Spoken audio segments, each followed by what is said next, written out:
بسم اللہ الرحمن الرحیم۔ السلام علیکم ورحمۃ اللہ وبرکاتہ۔ آج کا ہمارا وظیفہ ان مسلمان بہن بھائیوں کے لیے ہے جو اپنا گھر چینج کرتے ہیں یا کوئی نیا شہر چینج کرتے ہیں یا کسی نئے ملک میں جاتے ہیں، وہاں پریشان ہوتے ہیں کہ اب نئی جگہ پہ آ کے ہمارا فیوچر کیا ہوگا، نئی جگہ پہ ہماری سیٹنگ ہوتی ہے یا نہیں ہوتی ہے، اپنے فیوچر کے لیے پریشان ہیں یا کوئی بھی مسئلے مسائل ہیں، نئی جگہ میں ہیں آپ اپنا آفس چینج کرتے ہیں، اپنی جاب چینج کرتے ہیں یا کوئی بھی نئی چیز اپنی لائف میں آپ چینج کر رہے ہیں، نئی چیز کو اپنانا چاہ رہے ہیں اور جب چینج کر چکے ہیں اب آپ پریشان ہیں کہ وہ اس نئی چیز کا ہماری زندگی میں کیا اثر ہوگا، ہمارے لیے اچھی ہوگی یا نہیں ہوگی، ہمارا فیوچر اچھا ہوگا یا نہیں ہوگا، نئے گھر میں، نئی جاب میں، نئے بزنس میں ان کو ڈر ہے اپنا فیوچر بنانے کا۔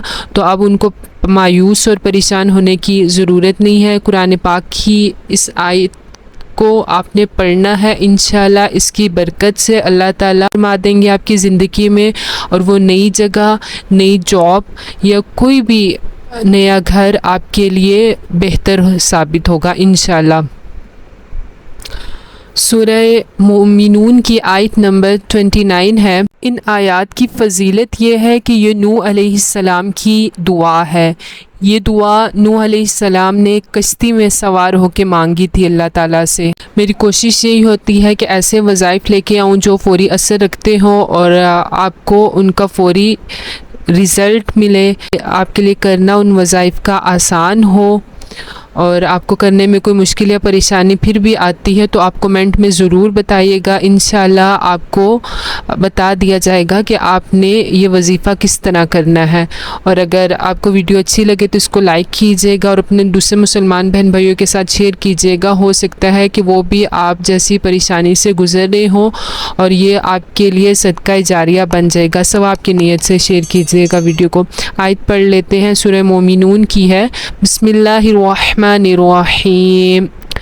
رب انزلنی منزلا مبارکا وانت خیر المنزلین۔ اب جب بھی کسی نئی جگہ پہ داخل ہو، کسی نئے گھر میں داخل ہو، آپ نے گھر چینج کیا ہو، نئے شہر میں داخل ہو، یا آپ اپنی جاب چینج کرتے ہیں یا آپ نیا کاروبار کرتے ہیں، تو آپ نے اس آیت کو پڑھ لینا ہے۔